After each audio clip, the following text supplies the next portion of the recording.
Hello everyone. तो मैं विवेक विद्यार्थी, एक यूपीएससी एस्पिरेंट्स।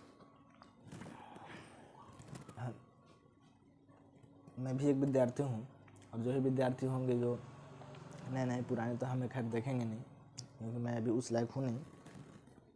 और अगले एग्ज़ाम हमें भी देना है 23 को। इसी लक्ष्य के साथ चल रहे हैं हम लोग। और आज नया टॉपिक स्टार्ट करने वाले हैं, मुस्लिम लीग। नया टॉपिक है मुस्लिम लीग, और ये पूरा अनअकैडमी का कंटेंट आपको दिया जाएगा यहाँ। और हिंदी लिटरेचर का भी कोर्स मैंने ले रखा है, उसका जल्द ही सब यूट्यूब पे ही फ्री में अवेलेबल होगा सब, ठीक है। अब आते हैं मुस्लिम लीग के बारे में पढ़ लेते हैं। मुस्लिम लीग, ठीक है।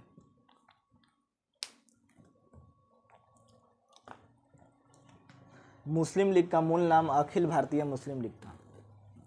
मुस्लिम लीग का मूल नाम क्या था? अखिल भारतीय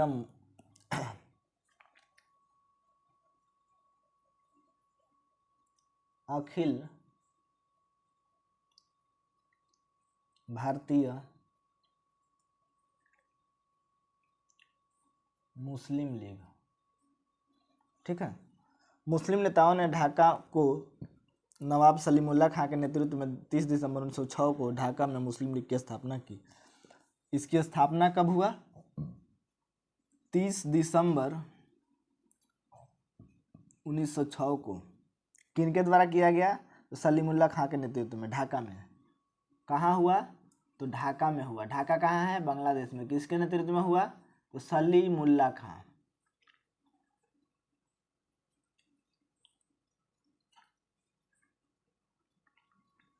ठीक है। सलीमुल्लाह खां के नेतृत्व में 1906 में मुस्लिम लीग का गठन किया गया था। मुस्लिम लीग का पूरा नाम अखिल भारतीय मुस्लिम लीग था। सलीमुल्लाह खां मुस्लिम लीग के संस्थापक व अध्यक्ष भी थे। ये संस्थापक भी थे, संस्थापक एवं अध्यक्ष भी थे, ठीक है। अध्यक्ष भी थे। प्रथम अधिवेशन की अध्यक्षता मुश्ताक हुसैन ने की थी। लेकिन ये जो अध्यक्ष है, इस अध्यक्ष की अध्यक्षता कौन किए थे? मुश्ताक हुसैन। अध्यक्षता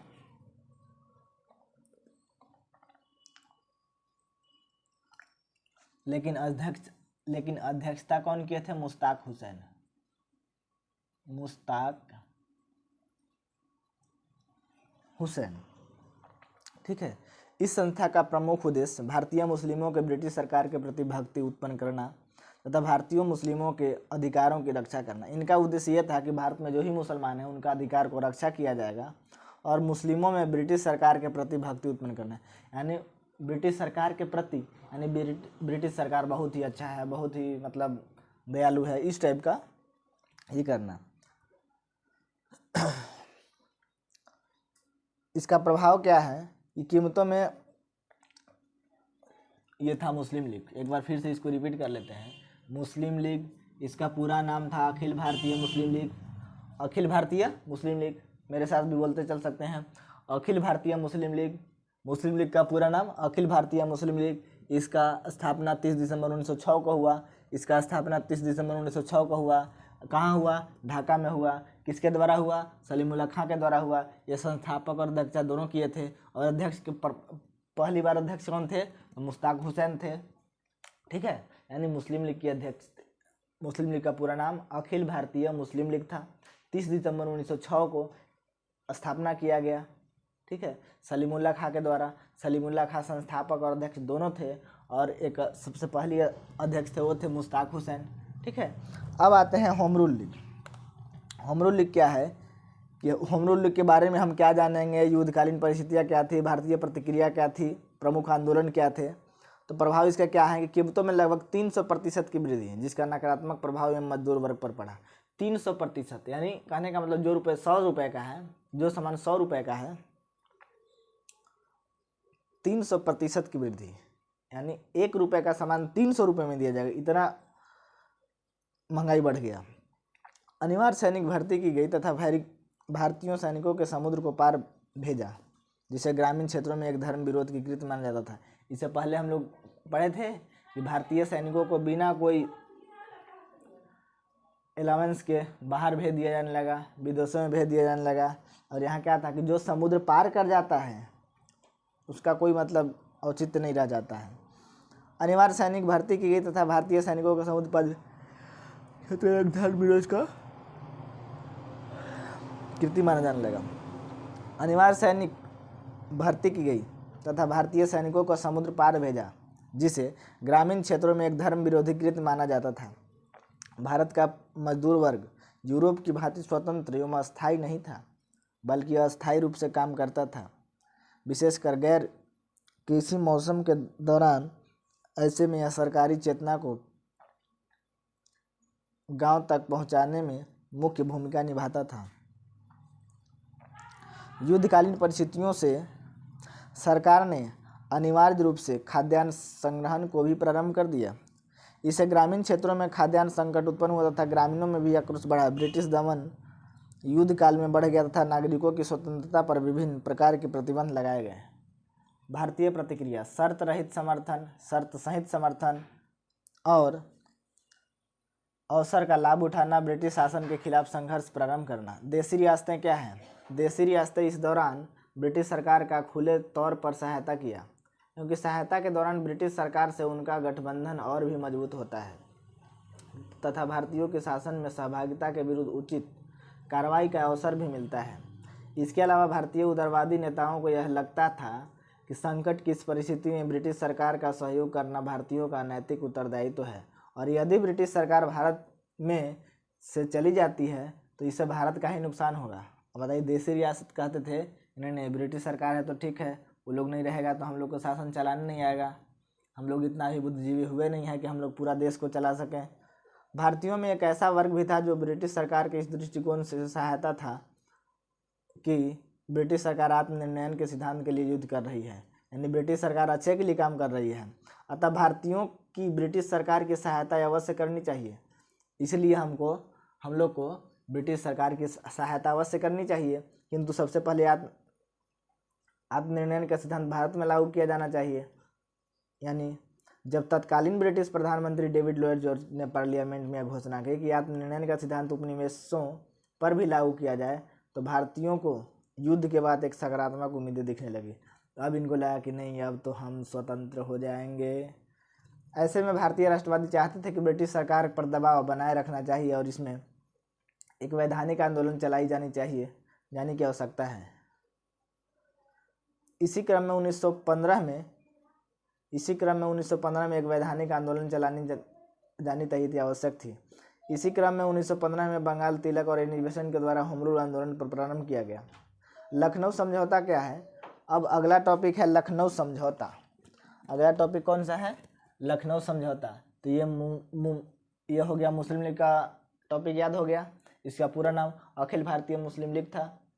इसके संस्थापक सलीमुल्लाह खां थे, अध्यक्ष भी वही थे। 30 दिसंबर 1906 को इसकी स्थापना किया गया।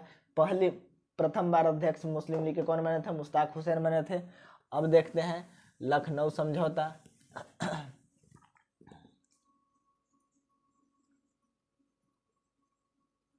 लखनऊ समझौता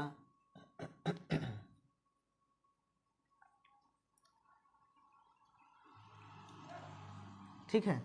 अब लखनऊ समझौता क्या है?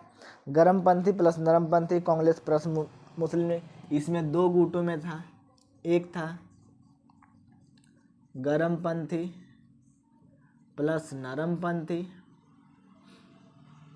और दूसरा तरफ थे कांग्रेस प्लस मुस्लिम लीग। ठीक है। नरमपंथी समझौता क्यों चाहते थे? अब नरमपंथी क्यों चाहें कि समझौता हो जाए? नरमपंथी महसूस कर रहे थे कि कांग्रेस धीरे धीरे एक निष्क्रिय संगठन में बदल रही है और उसका जनाधार संकुचित होता जा रहा है, यानी छोटा होते जा रहा है। तत्कालीन परिस्थितियों में उन्हें युद्ध के बाद एक नई संवैधानिक रियासतें मिलने की उम्मीद थी। ऐसे में होम रूल आंदोलन में एक रूप में एक वैधानिक आंदोलन से शामिल होकर ब्रिटिश सरकार आंदोलन में शामिल होकर ब्रिटिश सरकार से अधिक रियासतें प्राप्त कर सकते थे। साथ ही इस समय गर्मपंथियों के सबसे विरोधी नेता फिरोज शाह मेहता की भी मृत्यु हो चुकी थी। गर्मपंथी समझौता क्यों चाहते थे? गर्मपंथी जानते थे कि कांग्रेस जन आंदोलन का प्रतीक बन चुकी है। कांग्रेस क्या है? जन आंदोलन का प्रतीक बन चुकी है।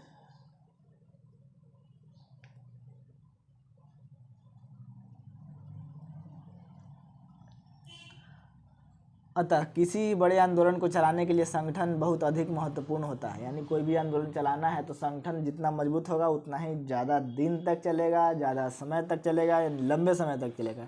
इससे ब्रिटिश दमन से ही बचा जा सकता है। कांग्रेस और मुस्लिम लीग समझौता। लखनऊ समझौता क्या है?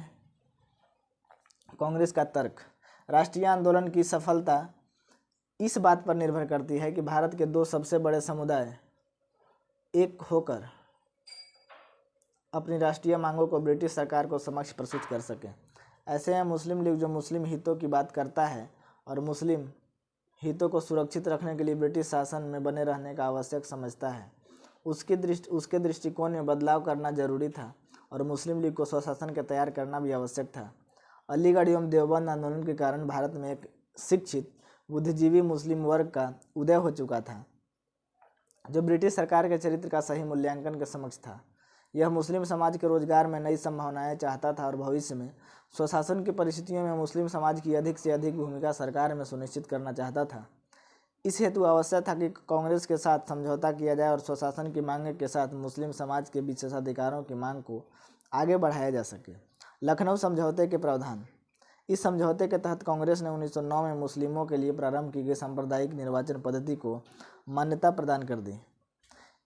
इस हेतु आवश्यक था कि कांग्रेस के साथ समझौता किया जाए और स्वशासन की मांगे के साथ मुस्लिम समाज के लिए विशेषाधिकारों की भी मांग को आगे बढ़ाया जा सके। मुस्लिम लीग इस मांग को भी स्वीकार कर लिया गया कि जब तक दोनों समुदाय तैयार न हो संयुक्त निर्वाचन का मुद्दा नहीं उठाया जा सकता। वस्तुतः यह कांग्रेस की एक ऐतिहासिक भूल थी। जहां मुस्लिम बहुसंख्यक हो वहां विधायिका में मुस्लिमों को कम सीटें और जहां मुस्लिम असंख्य हो वहां उन्हें अधिक सीटें प्रदान की जाए।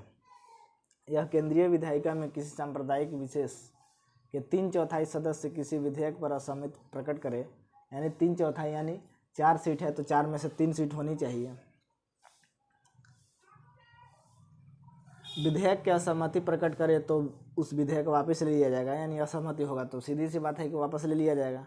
केंद्रीय विधायिका 1/3 सीटों को मुस्लिम के लिए आरक्षित, आज दीपावली है ना इसलिए मिल रहा है प्रांतों को अधिक स्वायत्तता प्रदान की जाए। मुस्लिम लीग कांग्रेस के साथ मुस्लिम स्वशासन की मांग रखेगी और केंद्रीय विधायिका और प्रांतीय विधायिका में सीटों की वृद्धि का समर्थन करेगी। सकारात्मक परिणाम, पॉजिटिव कॉन्सिक्वेंस।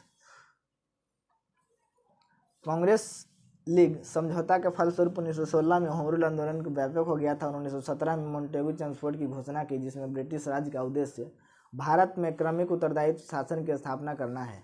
नकारात्मक परिणाम, कांग्रेस ने सांप्रदायिक निर्वाचन को मान्यता देकर यह स्पष्ट कर दिया कि भारत में मुस्लिमों के हित अलग हैं और भविष्य में मुस्लिम लीग ने इसे सौदेबाजी के रूप में देखा। एक बार कांग्रेस ने मुस्लिम समाज की सांप्रदायिकता आधार पर निर्वाचन की मांग को स्वीकार कर लिया तो कालांतर में सिखों, दलितों एवं ईसाइयों ने भी यह मांग प्रारंभ कर दी, जिससे भारतीय राष्ट्र की संकल्पना कमजोर हो गई। कांग्रेस ने मुस्लिम समाज को स्वयं से जोड़ने का अर्थ सिर्फ मुस्लिम लीग से लगाया, जिसका लाभ आगे चलकर मुस्लिम लीग ने कांग्रेस पर दबाव उत्पन्न करने के लिए कांग्रेस तथा मुस्लिम की एकता का आधार वैचारिक नहीं था बल्कि निजी स्वार्थों पर आधारित था। अतः शीघ्र ही दोनों संगठनों में मतभेद उत्पन्न हो गए। कई धार्मिक नेताओं ने कांग्रेस पर एक तुष्टीकरण की आरोप लगाया और इससे किसी भी हिंदू महासभा का आरएसएस जैसे संगठन में अस्तित्व में आया। इसका नकारात्मक परिणाम यह था कि कांग्रेस सांप्रदायिक निर्वाचन को मान्यता देकर यह स्पष्ट कर दिया कि भारतीय मुस्लिमों के हित में अलग और भविष्य के मुस्लिम लीग ने सौदेबाजी का प्रयोग किया। एक बार प्रयोग में मुस्लिम समाज के सांप्रदायिक आधार पर निर्वाचन की मांग को स्वीकार किया। कालांतर में सिखों यानी दलितों, सिख यानी पंजाब, दलित और ईसाइयों को यह मांग प्रशस्त कर दिया कि इसे भारतीय राष्ट्र की संकल्पना कमजोर हो गई है।